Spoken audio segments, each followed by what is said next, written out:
Welcome back. Um, Took a week off there. School got started. We were all pretty busy. Just getting. I'm not even gonna say any of us are really to our normal. I mean, we had 2 days of school last week, so it's like enough to like be a teaser of hey, the kids are back, and then they're at home again. So first full week that we're heading into. Baseball started yesterday for us for Grayson sports. Um, Soccer starts in a month. Hmm. Lacrosse starts in a month. So I mean, it's going to be another 3-4 months of sports for our household after maybe 6 weeks off of sports. So, Hmm. but glad to be back. Today we are going to chat a little bit about how apparently Marcus and I have really rubbed off on Jason in the Western culture world. Um, the rabbit hole of boots that he's gone on. We're going to chat a little bit about some, I'm going to call it personal priorities. Just making life decisions that impact your kids and what the best way to do that when you decide to have to do it. What else we got on the agenda, boys? I feel like there's one more thing. Um. Producer, I'm looking at Marcus. Oh, me. Oh. Yeah, I No, thought Yeah. you you guys you ran a are. whole tab of stuff, and I just I'm more of a creative mind behind the scenes. Um. No, we did have a. I'm new to this whole play date thing. I didn't have those Oh growing up, yeah, so yeah, it yeah. was There's a little, that. little, a little different for me. So. Well, and that's honestly kind of what got us caught up today because I was supposed to do yard work today. That didn't because stuff happened. So Mm. I guess let's get into this. I want to talk golf real quick first. I played another round, and the game is feeling good. However, I've got to figure out how to get my front nine a little bit better. My past 2 rounds, I am +9 on the front if you combined both fronts, and I am -7, so 7 under on the back of those same respective rounds. So going on birdie fest on the back nines lately. So I mean, I'm 1 over 73 a few weeks ago, and then I shot a 75, no 77. Sorry, that was 5 over 77 the other day. Um, so I mean, 2 good rounds. I'll give it that. My putting. So we were at Fields Ranch again, and I know that video hasn't come out. I'm actually like the background of my screen right now is the video timeline, and it's giving me anxiety because I have not worked on it at all past week. Um, but you all will see. Like I was struggling putting on those greens. I wanted them to be so much faster than they were, and the exact same thing happened on this nine or this 18. I don't think I started getting the ball to the cup until like hole 11. Then I started making some putts. Um, but I played some mind games with the guys. So these are all baseball dads. It was one of their birthday, and we said, hey, that he had like 2 friends coming in town from Arizona. They're like, hey, do you want to take a day off and come play with us? Absolutely. So we went and played Field Ranch. And this time to West Course, so a little bit easier. But these guys know that I'm a good golfer. So my phone has been blowing up for the past 3 weeks ever since this was planned of they're all just coming after me and they want to beat me. So I decided I'm really going to lean into the good golfer kind of douchebag mentality. And I sent them a text and said, guys, I'm rolling hot. I got meetings in the morning. I got things going on. So I'm just going to show up and play. Like, I'm not worried about it. I'm going to wipe all of y'all anyways. And that they're like, oh, whatever, like typical scratch golfer, blah, blah, blah. So I really decided to lean into that. And I said, I'm not going to be there. In reality, I took the entire day off and I spent 2.5 hours at IGP warming up like a pro. And I remember you said that. I didn't know it was that long. oh yeah, I got there at 8. Our tea time was at 10:42, and I walked up there at like 10:20. I left IGP at 10. So I was there for 2 hours, not 2.5. 2 Nice. hours I was at IGP. Took my clothes. I was in gym clothes. I took my clothes, changed, drove over to the golf course. And I check in. I was like, hey, 10:42, blah, blah, blah. And they were like, oh, you must be Alex. And I was like, yeah, how'd you know? Like, am I the last one to check in on this tee time? He was like, no, you're the last one to check in general. Like, all the other 7 guys are on the range already. They've been here for like an hour and a half. They said something about they have to beat you. I was like, oh, solid. That tracks. I'm not too concerned about it. I'm going off. You know, I'm good. So they just painted you like a douche to the pro shop. Oh, absolutely. They did. Yeah. What's the funny thing is the pro shop. A lot of the guys up at the pro shop know me because I've played up there with my friend that's a pro. Uh-huh. So I go over. They're all hitting on the driving range. And again, I decided I'm really going to lean into the douche here. Like, you know what? I don't play the like douche scratch golfer often. I'm going to do it today. So I grabbed my wedge and my driver off the cart, walked over, of course, started talking trash as soon. I was like, guys, they're saying that you've been here for like 2 hours trying to warm up because you're trying to beat me. Like, this is ridiculous. Like, y'all know it's not going to happen. They're all, whatever. Oh, we're going to, all this crap. I took like 3 swings with my wedge, 2 drivers, which after a 2-hour warm up, I piped 2 drivers. So I was like, cool, great. I'm good.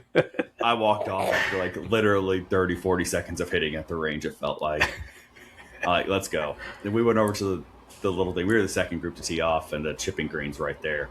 So I go grab my wedge. And again, I had chipped some at IGP.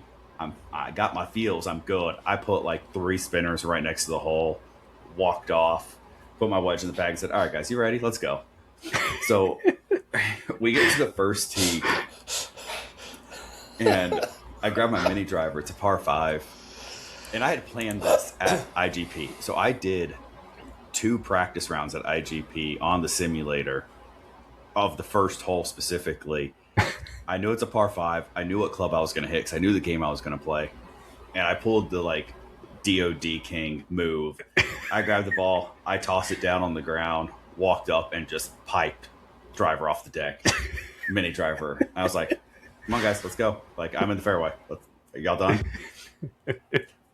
I ended up bogeying the hole, so it did Still totally go, look cool. Did totally go great for me.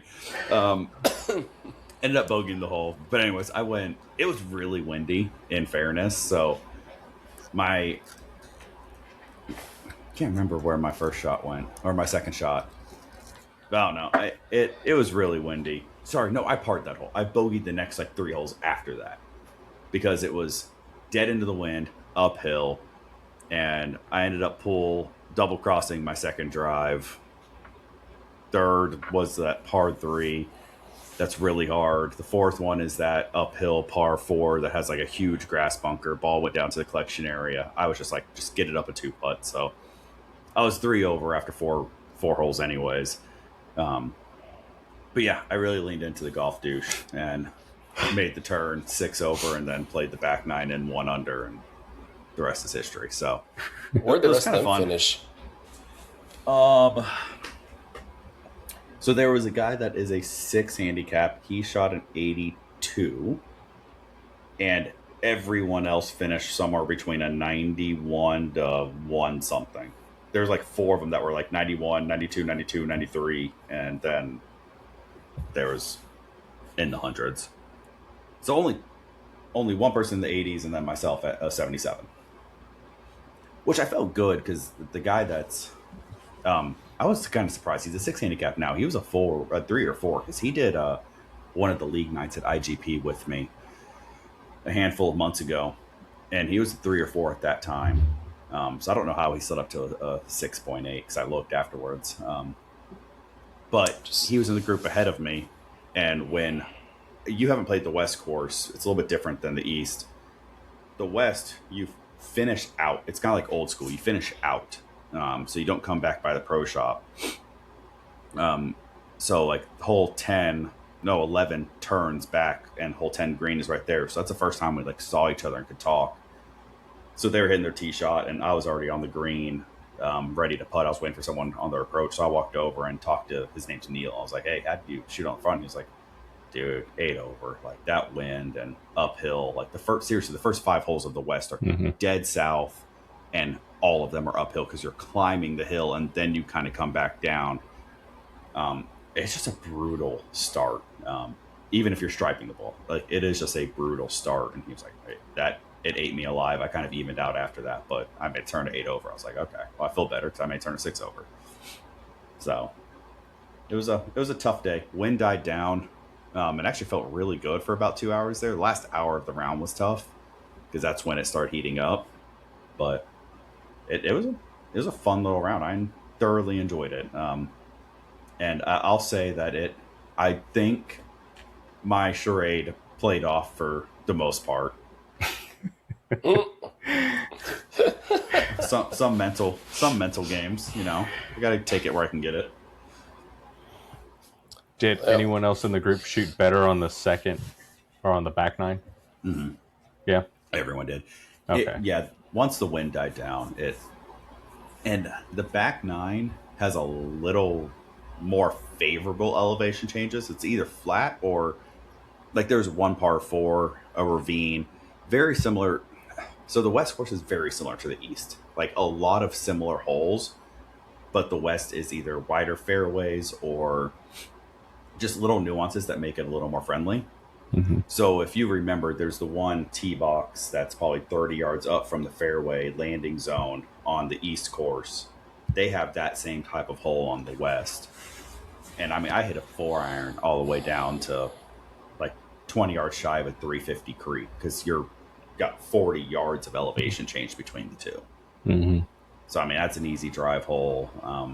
All of the par 5s I could reach into, I was either barely off the green or on the green and 2 on pretty much every par 5 except for hole 1 that's dead into the wind. So it's a much easier course to play. Much easier, especially the back nine. And you finish with 2 par 5s. It's a par 5 finish, so you can try to pick up a stroke on both those holes. And they have 2 drivable par 4s. At least from the tees we're playing. Mm-hmm. So the back plays, I mean, like you said, the back plays easier, but it also sets you up if you're obviously a longer hitter to be much more scoreable. Yeah, so, back is 100% more scoreable. So that kind of feeds into why you shot better on the back nine for sure. Yes, on that course specifically, yes. Now, Stonebridge or wherever else you played, I don't know. Stonebridge That's a different story. Stonebridge is a little different. That one, I'm going to give that one mainly, we talked about this, 2 podcasts ago, is 2 drivable par 4s that I felt it and I was on my game that day and I drove both par 4s. Like one of them we talked about, it's a 290 carry. I wouldn't typically go for that green, which means I'm probably parring that hole at best because you're going to do a layup, then a typical approach, then probably a 2-putt. But when I carry the green, I mean, it's literally like a 20-yard landing area and a 290 carry. Like, that's a 1 out of every 10 shot for me. Like, I'm not doing that often. I just happened to do it well that day. Mm-hmm.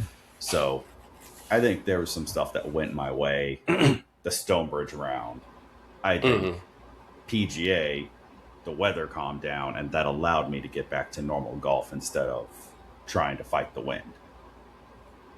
Because, I mean, we had 20, 30 mile an hour gusts on Friday morning. So, I mean, it was gusting. It was pretty tough.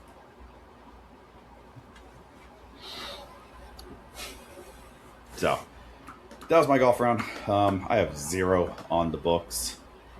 But I thought it was fun to kind of lean into that. And like I said, even one of them right before we were about to tee off, he was like, "Oh, you had some work to do this morning?" And I was like, "Yeah, I had timesheets, I had a couple meetings. Like, no big deal. I'm ready. Let's go." Like, just brushed it off. It was fun. I don't know if I'm ever going to tell them that I actually went and warmed up somewhere else, unless they listen to this podcast. Yeah, I mean, that's obviously something that can happen, but I don't know if they do. Your secret's out. They know who you are now anyways. Yeah, well, if they want to listen, then they can call me out on it. Yeah.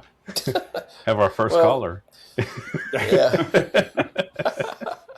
Well, they knew you. They already knew you were already a skilled golfer because they already came in talking like they needed to take you down. So they already had that insight on you. It's just, I guess, the matter of you actually tuning up beforehand is I guess, the big factor. Because it'd be curious to see how you would have done if you didn't get a chance to warm up and you did just show up. Yeah, I don't know. That's either going really good or really bad. I don't know. I'm in a really good headspace with golf right now. Like, we've talked about it so much. Like, I just don't care, honestly, how it goes. And I'm playing really good golf, not caring. So it's just kind of working for me. And I'm just playing the right shots. And, it's like, I took on many holes, I took two clubs more than I needed. Like, the ego isn't there. I'm hitting an 8-iron at a 140 pin, just a nice little chippy 8-iron. So I'm like, I can control this better than I can a full wedge. So I'm just Mm-hmm. going to hit a chippy little 3/4 finish 8-iron and see what happens. And like, I'm It's just like playing you smart golf. smart golf, care but don't care mentality, and that's just it. You're thinking better, just thinking Yeah. better, taking the whole different strategy to the course. I mean, yeah, you said it right there. It's like with all these young players, and every once in a while, like we'll get into it. Just I think within ourselves to be a little ego in our own personal like selection, and then it's like realizing like, dude, we probably should have done it our second option, but it gets away from us. But it's good that you're getting to a space where you're able to hone it in through the whole stretch or a longer stretch before you kind of get a little aggressive and get a little greedy. Yeah. And it's just like being smart. Because, like I said, on like that one hole that's a par 4, I grab my iron, and all of them are like, "Why are you hitting an iron?" And obviously, again, I'm leaning into the golf douche mentality. So my initial response was, "I hit my iron farther than you hit your driver, so that's why I'm taking an iron here." Um, but then, like, then I'm like, no, like, I say that with the joke and a laugh, and then I'll look at them and be like, no, like, really, you don't need distance here. Like, you're not carrying a creek. You want to get to where you have a full wedge into the screen. So that's what I'm going for. Like, I could hit a mini driver and get as close to that creek as humanly possible and risk going in the creek, or I could just get something in the fairway that's going to put me somewhere around 100 to 120 out, got a full wedge, and I can try to hit the green. Funny enough, I actually shanked it on that hole, dead into the crap, and had to chip out. So I ended up getting a double bogey on that hole.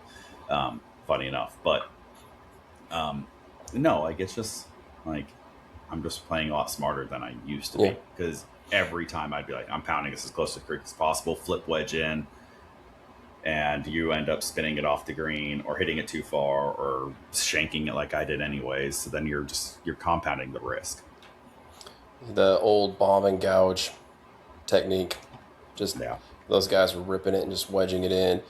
No, I mean, that's one of the things that I've also just tried to play into. It's always going to be a little fuzzy, but it's just play a club differently so you have your second shot to fit your yardage. Yeah. Like, you don't need to go 250 when I can go 200 and put myself in this better position, better line, and then have a different shot in. Or, like you said, Yeah. try to push it so far up. And then sometimes you can hit a great drive in the fairway. And there's some courses, with the dog legs, you're great bomb in the fairway, but your angle is actually It's crap. worse. Yeah. So, again, knowing the course, strategizing, and like for me, I've been working when I can more on my longer irons, like the 5, 6, and then even the 7 to try to get those a little bit more crisp and dialed. And when we were at East, I mean, my 5-iron was on the green, 6-iron was on the green on those 200, 190 yards. I was like, I haven't done that, I think, since Yeah. ever in both those. So I was like, it's just little things like that. Just if you can start getting more confident and dialed in throughout your bag instead of just trusting the long game and the short game, you need everything.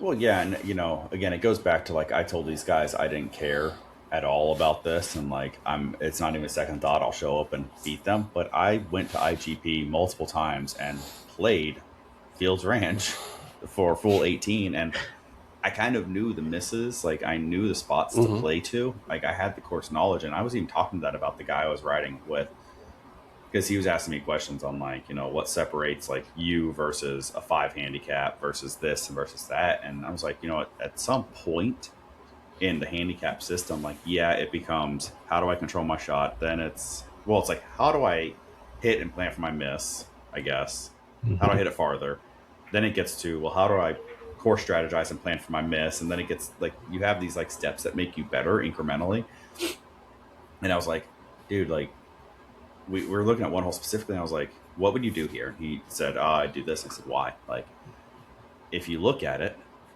the miss is actually 20 yards short. You don't need to be. It was a par 5. I was like, you don't need to be on the green in 2. Like, that's, yeah, sure, it might give you a chance at a birdie.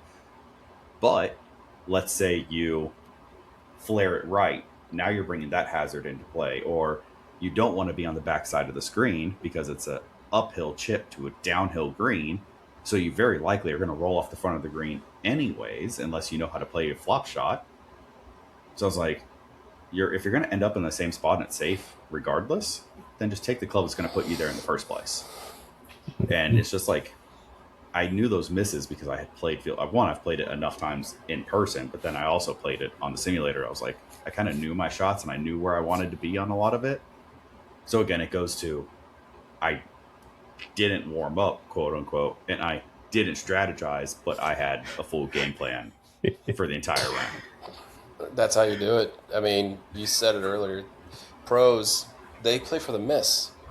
Like it's well common knowledge that they play for the miss, knowing how to position it versus just unless they need to get aggressive for like Saturday moving day or Sunday trying to inch back up into the top 10 or whatever it might be. But yeah, they always play conservative, very casual, look for the miss, never go for the pin. And yeah, like the guy asked, what's the difference? Course knowledge, Yeah. strategy, and then obviously the biggest component is putting. Like you got to be able to drain some 10 to 15 foot putts. Like that's huge. Yeah, it is, especially on a course like that, making putts. And I'll say, like, I always walk off a course. Is this the best that I could have done? At Stonebridge, that 73, which really probably should have been a 71. We talked about that, how on the last hole I decided to pull out a driver I shouldn't have. I should have just played for the par and moved on. That was the best I was going to play at Stonebridge that day. It was not the best I was going to play at Fields Ranch. Like, on the first 4 holes, I had 2 hard lip outs and 1 burned edge on putts. And then I can't remember, there's 1 more drop shot that I had somewhere that I was like, it was just a stupid error type thing. And I was like, this is like, and I had probably 4 or 5 shots with, when we were going into the wind on some approaches that, I mean, my ball was dead in line with the pin and it came up 2 clubs short. And that's after me clubbing up because the wind was just that hard to read out of some of those lies. So, wasn't the best I was going to play that day. I probably could have picked up 1 or 2 strokes somewhere in there. But win some, you lose some. I beat everyone, so I hit my objective for the day. I didn't want anyone to beat me, so we did that. It helps when you're 5 strokes better than everyone else. So Next time when you're hitting the iron and they go off, they need to use their driver. Can you just get a quick? Oh, do you need to use your witty bitty driver? Just a little cherry on top there. well, so the guys in my group, like I said, the baseball dads. It was pretty much the entire coaching staff, and I was playing with the head coach, and then just one of our other buddies that's an assistant. And I started. Granted, he's 52, I think 53. It was his birthday, so somewhere around there. So I mean, I'm 16 years younger than him as it stands. So like, I should be hitting it farther than him, especially when I'm a scratch golfer. Like, they're all of the all of the factors in that relationship will show that I should hit it farther. But there was a handful of times, I think it was like hole 6 or 7. Like I looked at my riding partner because I had outdriven. His name's Paul. I outdrove him by like 80 yards at one point. I was like, oh, no. It was on a par 5. It was the first par 5 we hit. My drive was farther than his first 3 shots because he hit it in the bunker, hit the lip on the way out of the bunker, and then duffed it out of the bunker again. And it was like 10 yards short of my ball. And I looked at the guy I was riding with. I was like, is it too early to start like trash talking to him? And he's like, no, absolutely, just go at it. And so we got to that. I was like, hey, Paul, what are you laying?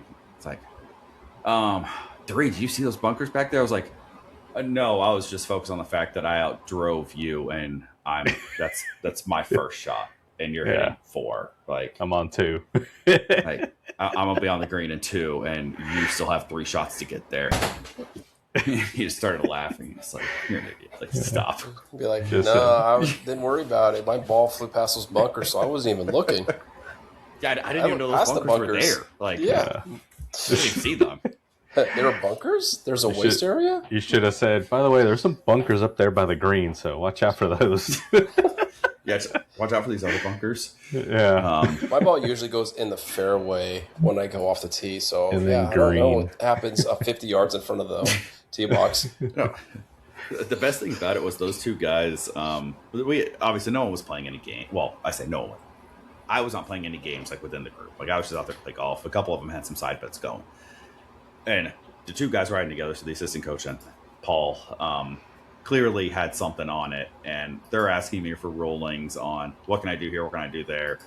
And on hole 17, par 5, Paul puts it over the green, and he's on like some crevices within like, and PG or like the actual USGA rules would give you, if your ball's resting in one of those crevices, does technically count as ball under or ground under repair, or if like your feet are on crevices that impacts your footing. So like you get a little bit. So I was like, okay, technically, yes, we would get some relief here. But then the nearest point of relief really puts it in the hazard. So you would get relief from there. So like we went through this whole thing. And I'm like, look, like this is a really loose interpretation. We're not pulling out a rule book here, and we're just going to like eyeball this because I'm not doing this. Like we're not in a tournament here, and I don't care what y'all have on it. But like this is roundabout, you'd be somewhere right here. So he drops it and hits. And the other guy was like, well, that was favorable, whatever. Yeah. The other guy should have said, you're going to chunk it anyway. It don't matter. The other guy, well, he ended up making a par bogey. I can't remember which one. The other guy was on the green putting for a birdie, like 60 feet. And he drains it, but left the pin in. And it was rolling at a speed of which it hit the pin and bounced out of the cup 4 inches. I looked at him and I was like, dude, that pin weren't there. That ball's in all day. Like, that's the perfect pace. It didn't ricochet off like COVID rules. Like, it was a 4-inch little bounce directly to the right, which means it hit it pretty square. I was like, that ball would have hit the back of the cup all day. 9 times out of 10, that ball drops. And Paul's like, no, it doesn't count. It's a birdie. I was like, Paul, we just went through a 15-minute exercise to give you the most favorable call ever on a ground under repair. And I was like, if you really want my answer, I almost dropped a ball and showed you that you could hit it off that stuff anyways. And my car, the guy riding my car was like, you should have freaking done that. That would have actually been really funny. I was like, you're not going to give him that birdie? So they ended up tying the round all because he didn't give them that birdie. I was like, man, that's a low move, man. Wow. Golly, dude. You said what, 60 feet? And he does that? Give him the bird, man. I know. He was like, no. He left it in. It was on him. I was like, I mean, I get it. Like, yeah, if you want to go by the actual rules, but I feel like through 17 holes, we could look at a lot of questionable non-rule calls here, so maybe we just give it to him. Gosh, but I tell you though, those USGA rules, they are a hot mess. Some of them are pretty cut and dry, but some of them it's just well, it depends on who your marshal is at the time or your rules official. I only knew the crack in the ground one. Like the crack has to be bigger than like I want to say half an inch or an inch. Like not bigger than the ball, obviously, because then the ball is going to fall down into it, and that's clearly a relief situation. It has to be so big. The whole area has to be. It can't just be one. It has to be like the entire area, and it has to impact your ball, your footing. I only know this because I played in either the mid-am or am qualifier a few years back, and my playing partner had a situation, so we had to call, ask, because obviously we wanted to get a rolling, and that was what they had told us on the phone. That's the only reason I knew that was even a thing. And again, it was loose. Like, the ball was resting up against a crack. He probably could have hit it, but his feet were also on cracks. I was like, by the color of the law, I think you'd probably get. No, you're talking on Friday. Yeah, you're talking about like it's so dry that the clay, that the ground is okay. Yeah, you would get relief from those situations. That's what they call it. Unusual. Yeah. Course conditions or something like that. Yeah, something like that. Which at a place like Fields Ranch, it is like it's usually right near the creeks where they're not doing anything. I mean, you had a bad shot to be there in the first place, so I feel like you should just be penalized for that regardless. But you know, it is what it is. Jeez. Well, fun. So that was 30 minutes on a golf round that I thought we were going to talk about for about 5 minutes. So there's that. No, it was a lot of fun. It's been nice getting back out and playing, but I think my clubs are going to stay in my bag for a solid 5 months until sports are over. No, we'll get out. We'll just have to sneak away like 9 holes or something. Yeah, the really good thing with the kids' sports is Grayson has one or two Saturday games, and he already played one this past weekend. Most of his stuff is Monday, Thursday. Bella will pick up playing on Saturdays for soccer, and then Trip doesn't have any weekend stuff until tournaments, which are like November and December. So my weekends actually aren't looking that bad between now and the end of the year. But I mean, the problem is, like, for me, rodeo season kicks up again. I'm going out to Denton Friday, Saturday, Sunday night for the rodeo. Starts at 7:30 up there. The North Texas Fair and Rodeo. So I'll be up there 3 nights back to back, shooting a rodeo. So that's kind of picking back up again now that the rodeo season kind of takes a big swing up north, at least all the big people and stuff. Wyoming, Montana, all that fun stuff, and then it kind of comes back down a little bit before the end of the year. So sweet. That's where we're at. Marcus, let's talk about your play dates. Yeah, what's going on with that? That's what snagged me last night and today. Really? Man, I didn't know that. Like, me growing up, if it was like, if I had asked like my parents, hey, can so and so come over, they'll say, well, don't they have a house? Don't they have parents? Why do they have to come over here? And so I was never used to like hanging out with friends even at their houses or my house. So this is a whole new concept to me, which luckily Blake, she was kind of talking me through it, because she could, I guess, kind of sense that it wasn't that I was uncomfortable. It's just like, I've never done this before kind of thing. And she was like, all right, I'm going to go to the store and their parents are going to pick them up at this time. I was like, their parents trust me with their kids? Like, what's going on here? Like, so I was just kind of internally just, okay, this is how it goes. Which, yeah, I've never been, I guess, exposed to that. And I didn't realize that till we moved over here kind of closer to where all his friends are. And so they're, it seems like they can come over whenever. Yeah. So that's about how it goes. Yeah. Never had that. So I don't know. I was a little different. Like, I would always have friends over at the house, or I would be at a friend's house. I mean, both of y'all know one of my best friends, Travis, like we were inseparable. It felt like I was either his house or he was over at our house up until like high school. Hmm. So I think a little bit different, but what's new to me is like it's no longer kind of like just the single person. It's like the families. Like we are if our kids are hanging out, like the families are hanging out, and it's like an all day Mm. thing. Like Hmm. it was one of the girls' birthdays yesterday, and they did it at the community pool. And like we're there, then we leave, went to Grayson's baseball game, and then came back, went back to the pool, and was there till 9:30 or whatever before we come home and are getting absolutely nothing done. And then like today, it's again when you have a birthday party, it's not just one person. Like back, it felt like back in our day, like oh, mom or dad takes you to the birthday party, you get dropped off, or they might stay there, but then like you leave right after.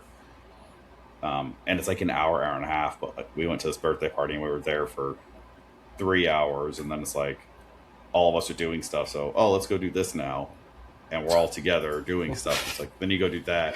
Next thing you know, you've wasted 6 hours of the day, and you're like, man, I had yard work to do. I had all these things to do, and I did none of it. No, like when I was growing up, it was just all right. The kids handled everything. Parents were just like, okay, where are you at? All right, see you in a few hours. Birthday parties, it was drop you off. That was our relief. There was the relief. They went shopping, ran errands. All right, I'll be back. Pick you up. Boom. Well, And I so mean, it's a in different fairness, generations. you had carrier pigeons for communication, so look, that's a little different than what That's we had. true. Well, we had a couple fox runs too. Fine. No, I say that in jest because you're totally right. Like it is different generations, and you know, Casey and I had this exact conversation, and I'm not like saying this to segue into the other topics we're going to talk about, but it kind of does play in. Like when we were driving home today, and I can't remember where we were, but she saw the construction. She was like, "Oh, is that where that new water park is going?" I was like, "What are you talking about, a water park?" And I guess apparently McKinney's getting one of those Kalaharis that are big in Austin area, Hmm. or something like that, is what she had Really? heard. That's what I hadn't fact checked it, and that's kind of what she was thinking. And I was like, no, I mean, I hadn't heard of that. And then we went on the rabbit hole, or I went on this soapbox of like, I'm all for growth. Like I'm in construction. Like growth is great, especially for business. Um, but like it brings traffic and a bigger demographic. And I mean, when we moved to McKinney, when I was young, like it was, I hate to be that person that's like, oh, we were 50,000 people here, and now it's, I mean, but it's, you're not, it was probably a quarter of what it is now. And all these, like, it takes me 15 minutes to get from my house to the highway. And it's a pain in the butt because of the traffic and the stoplights. And then you have all these schools, and like half the schools are overcrowded, and it's all this stuff. So I made a comment that I was like, like, would you be open to moving? Like, if we were to go north and go get some land, 2, 3 acres, then we're not worried about what the kids are doing. Like they're running Yep. around on 2, 3 acres, they're enjoying life. And I gave her this whole like spiel about how when I was in high school, I would go up to my friend's house. He lived up in Lantana, and we would just get on four wheelers and go four wheeling all day. And we were staying out of trouble, but having a blast. Phones weren't on us because this was 2006, 2007, when like you had a cell phone, but it wasn't like it wasn't social media and didn't have internet. So it was like strictly for communication, like texting your parents. So half the time we left it because whatever, like we're on four wheelers on his property. So we don't need a phone. Like we can walk back if we needed to, um, and just doing all that crap. And I was like, it'd be nice to like do that and like raise our kids like they're living in the 90s again, outside of all this outside influence and all this crap that has just muddied the waters with social media and just all the screens. It was like it'd be kind of nice to live out and not have to deal with this traffic and not have to deal with all of the nonsense that comes with living in a city. Oh, that's funny. Really quick though, I did look it up. So yes, McKinney is getting a resort water park called Cannon Beach. Oh, $200 Cannon million Beach. So dollar, not Calgary. $200 million project. Stacy and 121. Yeah, that's exactly where we were. So yeah, she was right. I hadn't fact checked it, nor had I heard it. They put the fence up and they started moving dirt, and I didn't know what for. I just assumed it I've was another seen it. apartment Yeah, I'm just complex like, or wonder something. what's going there, but now I know. Yeah, that's exactly where we were. Yeah, Jeez. which is great, because that's exactly my path to get to work. So just more traffic. Yeah, but the water Yeah. park won't be open when you drive by. Yeah, true. It'll be open in the afternoon when I'm coming home, and that exit's going to be a freaking nightmare now. And so's the Custer exit. So's the Lake Forest exit. So Sounds like an old man it's now. gonna be like that amphitheater when that goes in. well, yeah. Then you talk about the Hardin exit and the 75 exit because you have that theater there. So it's going, like I said, went on my soapbox of like growth is amazing and this is awesome for the city in general. Like, but like, do we need to be part of the city, or can we maybe move? Can we just visit? Yeah. Yeah. Oh my gosh, it's funny. It's like I could just imagine Alex just getting on his soapbox about this whole whole thing. He's yelling at that- clouds. Just Yeah, just like, oh my god, what are we doing? Like, this makes no sense. And then it's like, what are you doing? Well, and I will admit, like, I think it's like any life stage. Like, you do something and it starts to kind of shape and mold your perspective. That's why one is different. We all have different life experiences. And we're now going on a month of this horse lease thing. And Belle and I wake up every Sunday morning and we go get on the horse. And like today, it was so nice because we're just doing, call it trail riding, but it's really just walking the pasture. We're just walking the fence line, just her and I, her being a chatterbox in front of me, just talk. And I'm sitting there, and you can imagine as a dad, like you're just loving that moment, like it's you and your kid.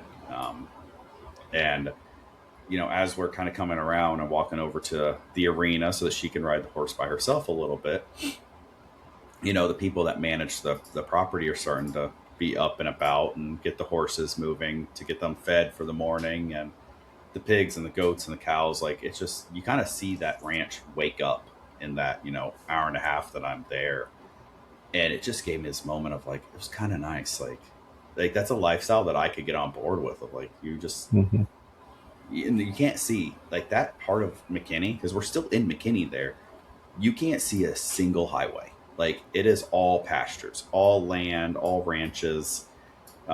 Just absolutely amazing. Like, you can barely even see a single road other than the one that is, you know, abutting the property. And it's like, it was a very peaceful morning. And the more that we have those peaceful mornings every Sunday that Bella and I go do that, it's like, this is a lifestyle that like I could get on board with. Like, just not have to talk or see or deal with the crap. Like, you wake up and you're on your own little bubble every morning, every day. It'd be great if they could keep it that way, but you know, with all the growth, you gotta imagine at some point stuff's gonna start slowly creeping on up there.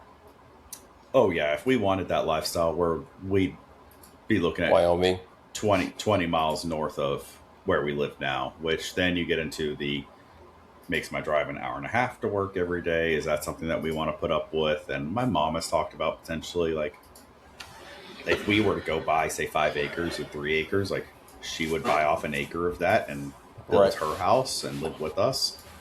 So it's like, yeah, we'd have someone to help with the kids, which would be nice because now I'm driving an hour and a half. And I would do that for the lifestyle. Like, I would drive 3 hours a day for that lifestyle. I'll just alter my days. This, my mom's going to help in the mornings with the kids. Like, I just move my days where I leave the house at 5 in the morning, get to work at 6:30, and then leave by 3:30 so I can be home by dinner time. So like, it's All valid options. They are.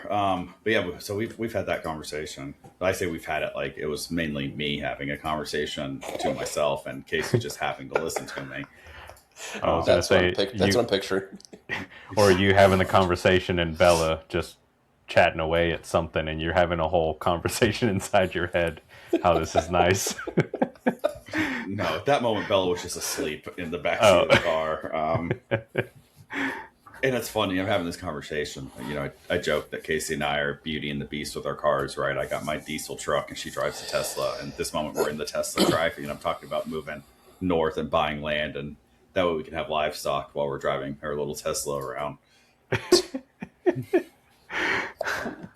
Just get the Tesla truck. Yeah. Okay, I will never get the Cybertruck. Will not happen. That thing is ugly. I'm not getting a new truck until one of the boys takes my truck. They've already been fighting over who's going to get my truck. And I was like, I don't know if I hate this or love this. Like, the fact that my two boys want a truck instead of a sports car is amazing.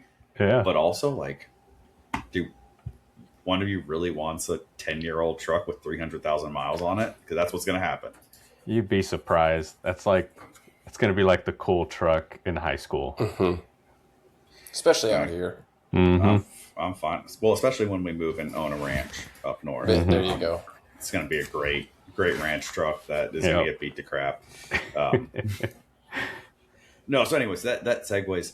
But, okay, I'm going to bring that back around full circle to Marcus's thing about playdates. Oh, we're still on that? Yeah. Circle back. Yeah. Well, we weren't on it. We kind of put a pin in it. Gave us a roadmap. Yeah, we're coming back. Real long. Now we're back there. I told Casey, I was like, the biggest part is, like, it's hard to move the kids out of the community that we've created. Like, Grayson's baseball team, the people that we hang out with, we're all, like, within a 5-minute drive of each other. We can hang out whenever we want. We have the girl gang, so Isabella's daycare group, that they're all on the same soccer team in the town. And 4 of them all go to school together. And that's who we were with. I mean, 3 of the families live in the same neighborhood. That's why we're always at the community pool, because we're always hanging out, and they have siblings that are Grayson and Trip's age. And so it all kind of works out. It's like, in my head, I'm like, it sucks, because what are we going to do? Uproot them? Like, we have this great community, and we're going to go from having that community to them not having anyone within 15 minutes, 15 miles, maybe. And I get you make new friends, and it's just hard because you want to prioritize what's best for them, but then you're like, well, is moving away what's best for them? And it just doesn't seem like it at the time, or does it seem selfish to want to move farther away, or what do you do there? And then I feel like you also have, like, unspoken timelines of, well, really, Trip's already in middle school. We can never dictate where he goes to school because he's in Prosper ISD anyways. So if we remove him from the equation, he's only a part of the equation to say we need to be within a relatively short drive to his schools so that we can make sure we get him there and he can hang out with his friends. But we don't need to be in the same school district per se. So there's that conversation, but it's not a factor. Okay, so do we need to move by the time Grayson's in 6th grade so that we're not uprooting him in middle school so that he can kind of start fresh in middle school and create the relationships with friends before high school? So he has a good group of friends going into high school, or, is there a proper time to move him that's not impacting him much? I don't know. And once you start thinking about all that, it makes it even harder. Yeah. Yeah. Well, Marcus, what year are your kids? Because you made the move recently. Yeah, they're 4 and 7. So we're just starting, I guess, to do all they're in those the things. Elementary school side of it. And, like, we moved when I was going into 4th grade. And then I stayed, and then I actually made the decision to go to a private school in high school. That was my decision. So, and I went to a small private school. So, like, I made friends. I already knew one person there, and then I made friends with everyone else because I graduated with 40 freaking people. So it's like, you make friends with everyone pretty fast when you have all of 160 kids in the high school. Like, everyone's kind of just everyone's friend at that point. So so I had an established friend group from 4th grade pretty much all the way through senior year, because even on the weekends I was hanging out with the people I knew from McKinney that I grew up with. I couldn't imagine moving. Like, Katrina happened when Marcus, we were what? I want to say freshman in high school. Freshman, yeah. freshman, freshman or sophomore, sophomore somewhere in in high there. school. Yeah. No, it was freshman because I was Mm-hmm. at the first high school.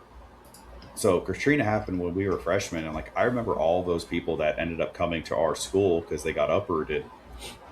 And I was like, I couldn't imagine like having to restart finding friends at 14, 15 years of age when all these other people already have friends. And if you play a sport, that obviously helps.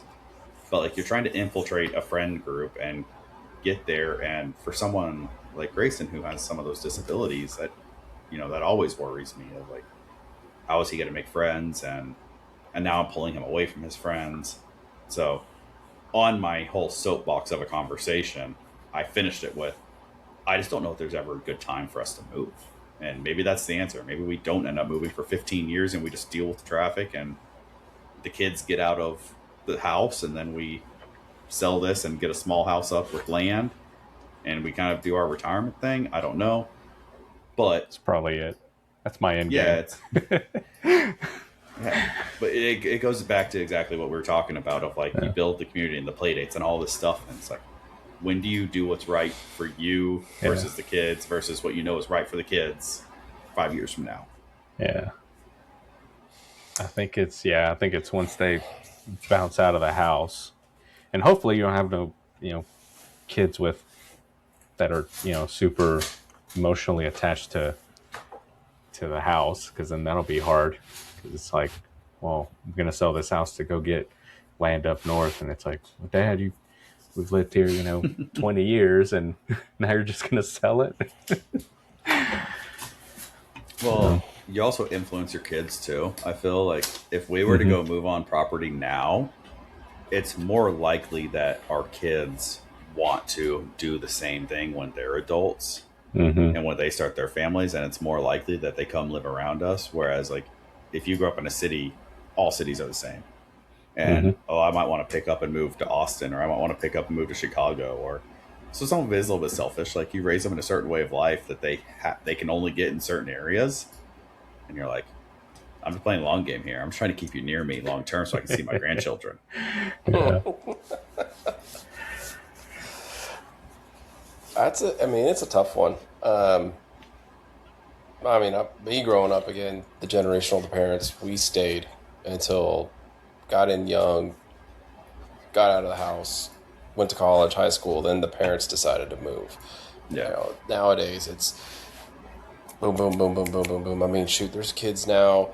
The parents are literally in one of the, not the worst time of the market, but we've had kids who were supposed to come to our school because of rezoning, but the parents literally moved, like to stay within their area so they can stay in school. So parents nowadays are they're willing to move on a dime. I don't know how they make it work, but timing is always like one of those big things. Like we've talked about it, just if we decide to move, it's like, do we wait till Miles is at this grade or at this grade so he doesn't quite remember what happened when he was younger, and then we sit through high school and then go to the retirement small house type thing, or do we just keep it here until he's completely out and then kind of goes from there? But circling back to what you said, Dick, shoot, like you've been to our house now, like that one main road last week, or and it was like one of these last days we had to go to school for either training or school. We left, 75 had a bad accident. Everybody's now coming down McDonald. It took us 20 minutes just to get out of our neighborhood onto the road. Yeah. And get out to school. And it took Shelby 40 minutes, I think, about a month ago because it was so bad. Because she had to go around, and she's actually been looking. We've given a realtor a wish list to potentially relocate because, she grew up out of town is what they call it. It's like 10 to 15 minutes out of town. We just talked about this today, and she's laughing because she enjoyed the out of town. Then she moved in with me when we first got married in town. Now we moved out of town, and now she's like, no, I don't want to be out of town. I want to be in town, closer to everything. It's like, we're not far, but when it takes us 20 minutes sometimes just to go to Target or somewhere, and we're only like 3 miles from it, it's getting bad. It's getting really bad. Yeah. So we know it's congested. We know it's a little bit packed, kind of like the El Dorado Stonebridge, but you are closer to everything. There's a little bit more convenience, more established neighborhoods. So there is a possibility if like things fall in the right place in a few years, we might shift that direction and just kind of Well, get out from up here. and I think y'all are in that spot that like a lot of people land it, where they're like, I don't necessarily need to be like right in the city. I just want to Mm-hmm. be just right on the outskirts. But then when stuff like is happening in our town where we're getting big developments and more people and more Mm-hmm. construction and more traffic, it overloads the infrastructure when you are just barely right outside. And that's where that 2 lane road kind of comes in, where it was great 5 years ago, but now it's overloaded. Now they need to widen that road. Yep. And that's why, like, I don't think there's an in between move for me. I kind of said that to Casey, like, because she was like, "Well, are there subdivisions that we can move to that are farther north? This or that?" And my response was, "No. Like, this is binary for me. Like, we're either staying or we're going north and we're buying 5 acres with a house, and we're going to be 30 minutes from where we are now, so that the traffic will never hit us. You know, it's not going to move that direction fast enough in our lifetime for us to feel the impacts of that load. And then at the end of the day, if it does move up there, we're sitting on a gold mine that we give to our kids, and they can sell the land and move, you know, do whatever they want with the money after that." But yeah, you can't do the hybrid in between where y'all are right now, because we're booming so fast that you're going to do Mm-hmm. that and be like, "Oh, we're 5 years from now. Oh, great. Now we've got a road that can't take the traffic load." No, it's horrible. Yeah. But I mean, if you get something like that, it's going to take you like an hour just to go to get groceries or to run just some errands. Like I'm that's okay like with a that. plan. Is Casey going to be okay with that? No. That's why I said. That's why I said this was me on my soapbox. Like I can't. I mean, She agreed to none of this. time is valuable, man. I don't want to spend half a day going in town loading up a truck, and you have to get like a portable freezer bag or something, or portable freezer just to keep your stuff cold to drive an hour and a half back home. But in any of the towns that we'd be looking at, you wouldn't be driving an hour. It would be like, there's a freaking Costco in Salina now. Like, we would be close to something within a 15-minute drive, no matter Right. where we So would look. but that's about 10 years. It's just going to get worse. It's just going to keep creeping up. So again, Yeah, it's we just we going would to get have to that way. shoot up like like 2 towns is where we're looking. You're going to be in Oklahoma at that Yeah. Next episode, Alex moves to I mean, Oklahoma. we'll be close to Oklahoma. Hey, honestly, I wouldn't be Go to opposed to that. Pottsboro. If, No one if It'd be I- on Pottsboro. Lake Texoma. Just if, make if, it. Just make the move. If we are being honest, I would not be opposed to moving into Oklahoma. Hey, I'm already looking at pontoons here. As a Texan, look, as long as I'm close enough to Texas, you know, I'll still rep my Texas and Oklahoma. It's fine. I'll tell them that my they suck gosh. every day. It's okay. Man, yeah, we'll see. I mean, I think they really need to build, I guess, between Fort Worth and, I forget, Cleburne, they did the Chisholm Trail, Oh yeah. right? That expansion.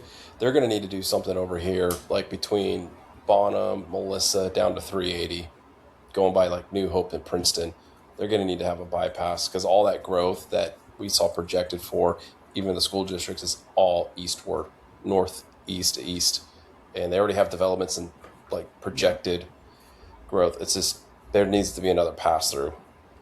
Well, and again, There will be eventually, just when. there'll be another thing, and that's an area that this one goes on to that it will never happen because we're locked in with a school district for trip. If I could pick anywhere, like you give me a dart and I could throw it at the Metroplex, I'd be over by Marcus. I'd be on the west side of Fort Worth, South Fort Worth in a heartbeat.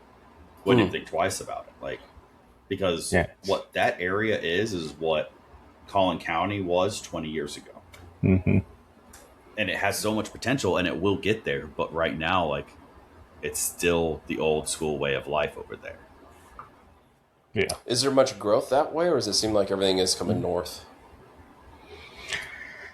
Yeah, there's a couple data centers that have popped up here lately. And then that whole Chisholm Trail, I mean, if you go west, like going over to Crescent, I mean, you get acres out there. Fort And Worth, you're not far from Fort Fort Worth Worth. to Glenrose is essentially what like Dallas to Salina is. Like that's what it will be over time. Mm-hmm. And it's Yeah. getting built out. There's a lot that happens in Glenrose. There's a lot of touristy stuff with the Mm-hmm. dinosaur park and the rodeos and a lot of ranches down there. So like it's like Crowley. I remember when my friend moved to Crowley 10 years ago, there was like nothing out there, and now Crowley's almost fully built out. Like it is slowly all moving that direction. And then Weatherford, Aledo, I drove out with all those rodeos I was doing in Stephenville.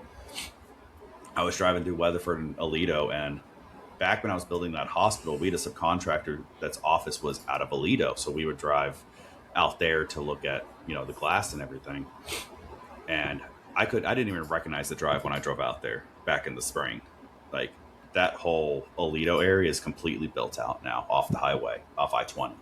Like it's insane. So I mean, it's all moving out of the cities as it is. I think I will say I think they're going to hit a lot more pushback on the growth because you do have so many ranches out there, like legitimate ranches. Because I'm pretty positive the creator Taylor Sheridan, Bosque Ranch, that's out in Bosque County. I mean, that ranch isn't going anywhere. Like he's never selling that ranch. So I mean, if he's not selling his ranch, then the neighboring ranches around aren't going to sell because they're not worried about getting pushed out with money. So I think they'll hit a wall of growth just because the ranches aren't going to fold. But they're still moving that direction. Okay. So New world we live in. Yep. So anyways, we made it to all two of our topics, which is great and amazing. Anything else we need to add? We could save it, but maybe a little teaser. My rabbit hole ventures. No, let's get into that one. Because it's following the Western world anyways, and we can cover it in like 5-10 minutes max. So it's a short one. We started off with cowboy hats. This was a whole conversation back like 10 podcasts ago now. But Jason, tell us what have you purchased? Because like I feel like I know you've purchased something. No, actually, it was close. I have not purchased anything, but I mean, to kind of give you context to our few viewers and listeners, like I literally wore my cowboy boots that I had for 10 years to impress Shelby, some $180, $200 Ariats, which are still actually pretty comfortable to wear. And they were very clean. The backstory on that one too is I think Marcus and I both clocked exactly what boots he had on because Jason sent a text and said, "I think they're Ariats," and my exact response were, "100% they're Ariats. I know that exact pair." Yeah, it was so quick. Yeah, I was just like, I found them in the closet. I was like, it might be kind of fun to give them a whirl, and enjoyed them. And I was like, maybe I should get a leather pair, like a decent pair. And so, texting you guys, it's like, where do I go? What am I looking at? And then I remember Marcus mentioned something about he just got some Tacovas or ordered some Tacovas. And I was like, okay, I heard of that brand. And then Alex's first response was, well, do you want exotic, roper, pointed toe, round toe, this? And I was like, what the flip are you talking about? I just want boots. Just give me some boots. Look, here's the thing. Like, I'm the friend that I am not going to tell you not to spend your money. But I am going to make sure you're educated in your decision. Marcus with guns. He asks me questions. I answer. I tell him this is what you should look at. This is what you shouldn't. You with golf clubs. Like I've always said, this is what I think. Like, I at least want to make sure my friends are making intelligent, dumb decisions. Intelligent, dumb decisions. Intelligent, coin that. Financial challenges. I don't know. If you're gonna do it, let's at least do it right. Like, let's not do this half-assed. Like, let's Right. Well, and So, then I I'm mean- like, yeah, I was very appreciative personal. because it is, because you want them to fit right. They have to fit right, and you're spending that kind of money on them. I mean, they know they're going to last a long time. I mean, I'm not going to wear them out. Like, I just know I won't wear them like so much that they're going to get so worn. But Oh, you will. like you,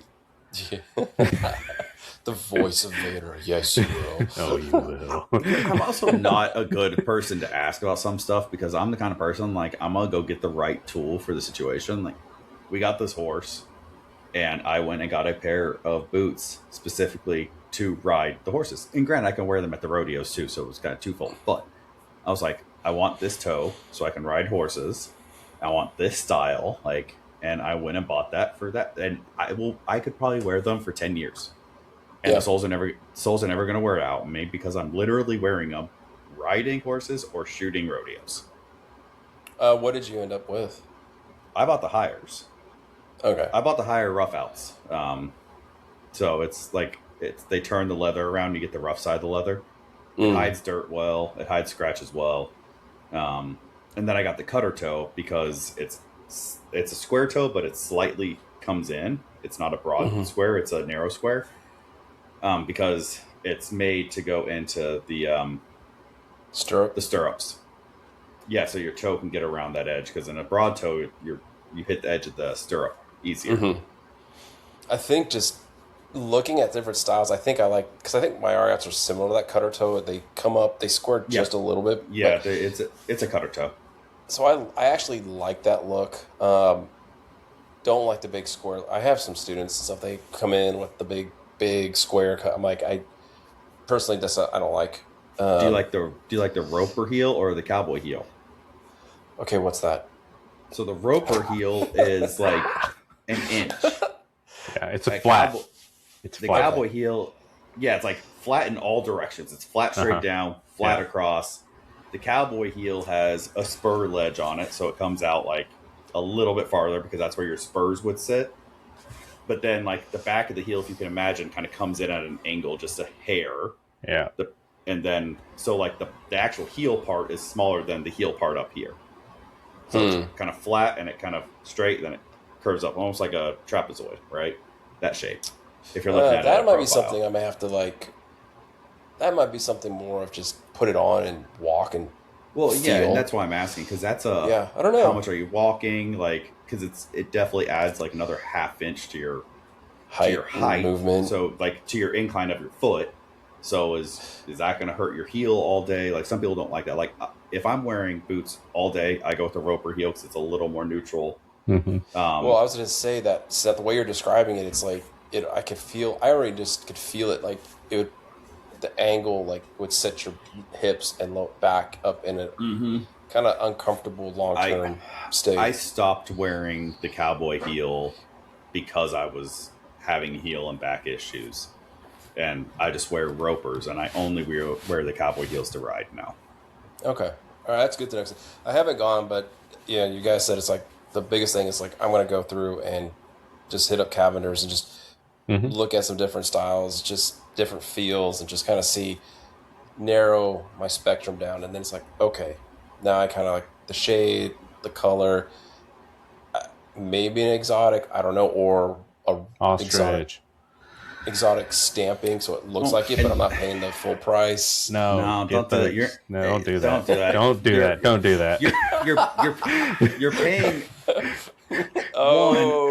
One, anyone that wears boots clocks it immediately. Yeah. Two, those are fakes. You're paying a premium for leather that's not premium, so you're gonna pay more than a standard pair of boots, but they're not going to last you as long as the real exotics. Like, real ostrich, if you take care of them, will last you a freaking lifetime. Like, if you condition them properly, you take care of them, you're going to wear them once, twice a week. Those things will pay for themselves. But if you go buy a printed pair, they're going to wear out like normal cowhide does. It's going to dry up on you, and you're going to get rid of them in 3 years, and you're going to pay $100 extra than a standard pair of boots would. What about the the lizard or croc or whatever reptile type skin. That just comes down to your preference, and I Yeah. promise you, me and Marcus being different types of Hispanic have different opinions on what leathers look good and which don't.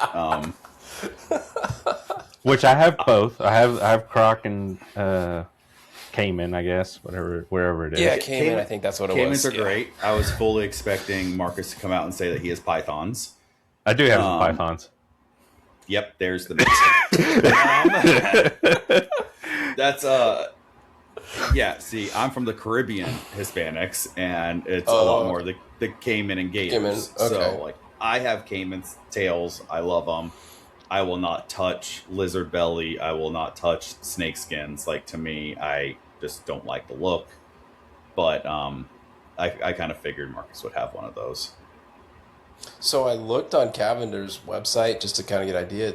Their exotic lineup doesn't seem like it has the same variety. So I don't know where else to look.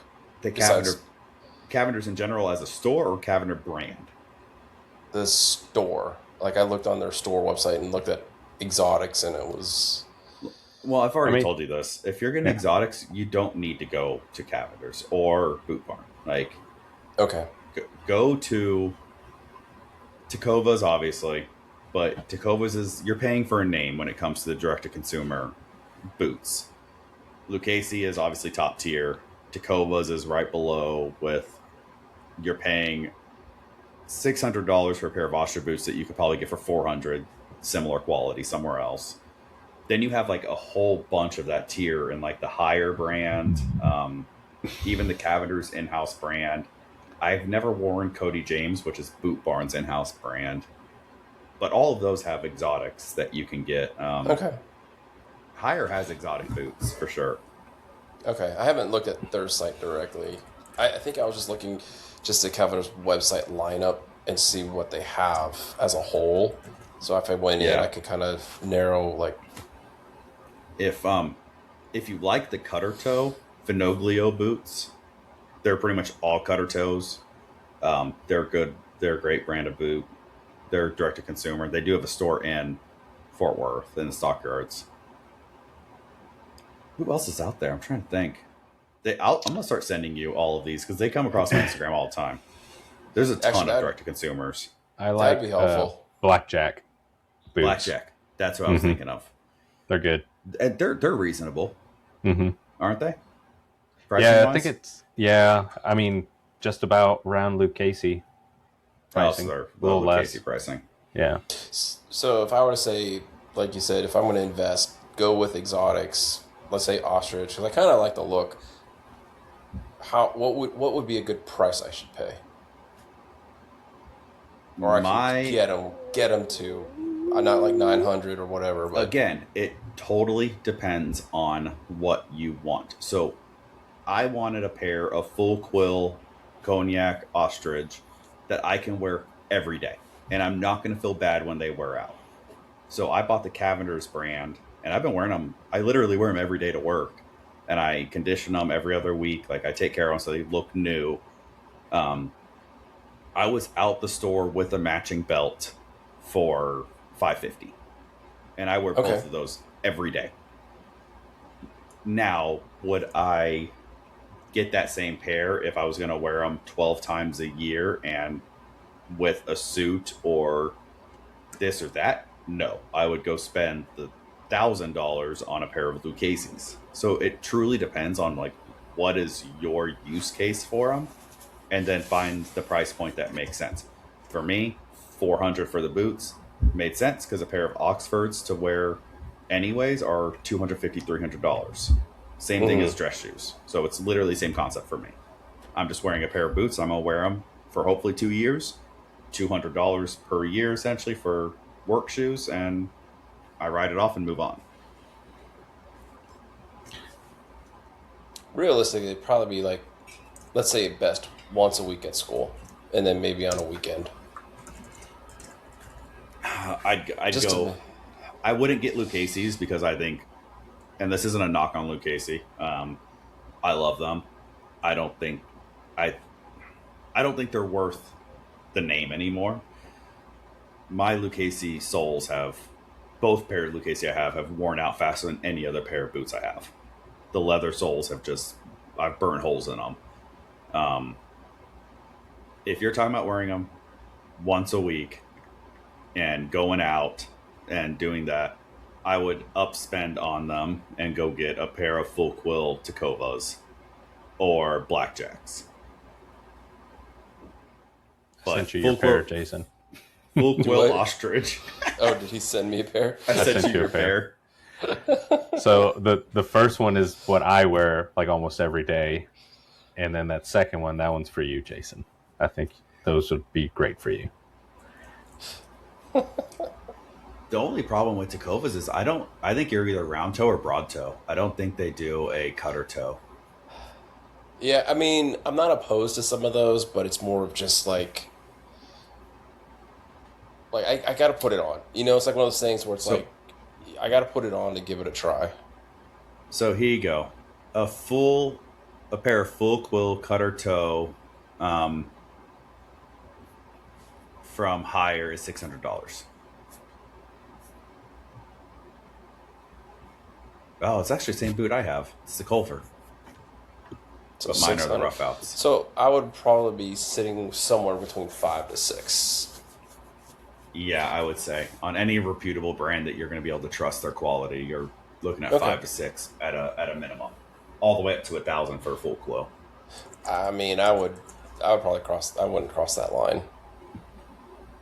Yeah, but Higher, I would go look at the Higher website, HYER, because they have a pair of broad squares with a roper heel, full quills. They have the Culvers that I was just talking about. They have some lizard bellies, gator bellies, which are pretty. Just sort it by their exotics. Okay. And some of those have the cutter toe. Some of them have. You'll see the difference in the heels. So, what was the boot? What was the sole? Roper sole. Roper Yeah, heel. roper heel or your traditional cowboy heel are the two heels. Okay. Then you got round toe, snip toe, cutter, square, broad square. Sounds like you want to stay cutter or round. That's the other thing. And this is like, again, it's totally personal. I have a thicker build, so I can't wear cowboy cut jeans. Cowboy cut jeans might have like a 14-inch leg opening, so you can get away with wearing round toes. But I also have way too much information probably. I have smaller feet on that side, like because I played soccer growing up where you bind your freaking feet, it feels like.